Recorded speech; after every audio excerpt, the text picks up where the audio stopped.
Good day, this is Tsunami Tampos from BSc English 1A, and today I will answer some questions about relations among cultural identity, motivation for language learning, and perceived English language proficiency for international students in the United States.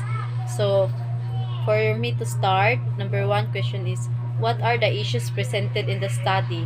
So, there is a complex relationship between cultural identity and language. And some researchers have argued that language and identity should be seen as a single entity. And many college students need to adjust to new educational and social environments. This adaptation process may be more challenging for international students who often experience a sense of alienation, lack of social support, language barriers, culture shock, and academic difficulties. So second question, what do the literature or other studies say about these issues?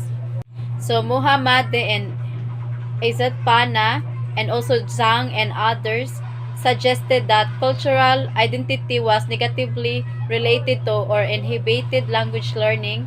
For example, Zhang and others found that heritage culture was activated by cultural immigrants network of knowledge related to heritage culture and language, which in return hindered their second language processing and communication.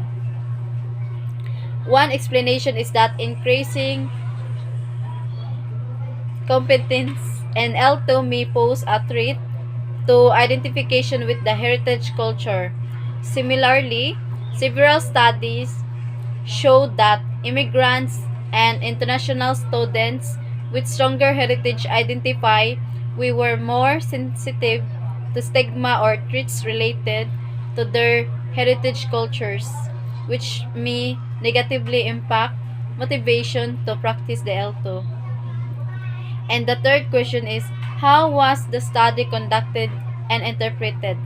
So the study was conducted by a path analysis model.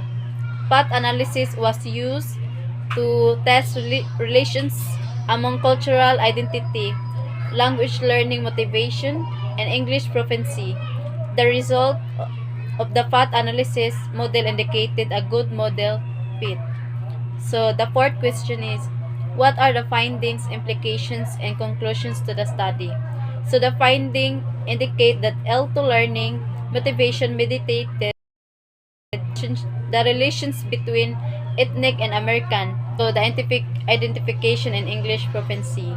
So the results suggest that although stronger ethnic identification was associated with lower English proficiency, this relation could be buffered by higher levels of motivation in learning English.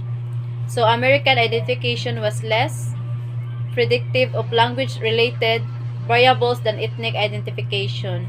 In conclusion, this study provides a new perspective on the relations between cultural identity and language learning among international students. So to our knowledge, the present study is a study first to examine the combined influences of cultural identity and motivation on language proficiency using a quantitative method. Fifth question, what are the future research directions of this study? Identify is dynamic, so longitudinal designs are needed to further explore the processes of identity change. For example, does American identification increase the longer students spend in the US or in response to certain educational or social experiences? Second, future research should be examine differences across student populations like international students and domestic students who also speak English as a second language, international students from different countries or cultural background. In summary, further research should be replicate and extend their findings since understanding international students' experiences have important implications for creating programs that help international students to adapt to the whole society and facilitate their academic and personal success. And for the last question, what concept of the module and the study have in common? In both adapt to the new education system, motivates to learn language, and improve cognitive ability.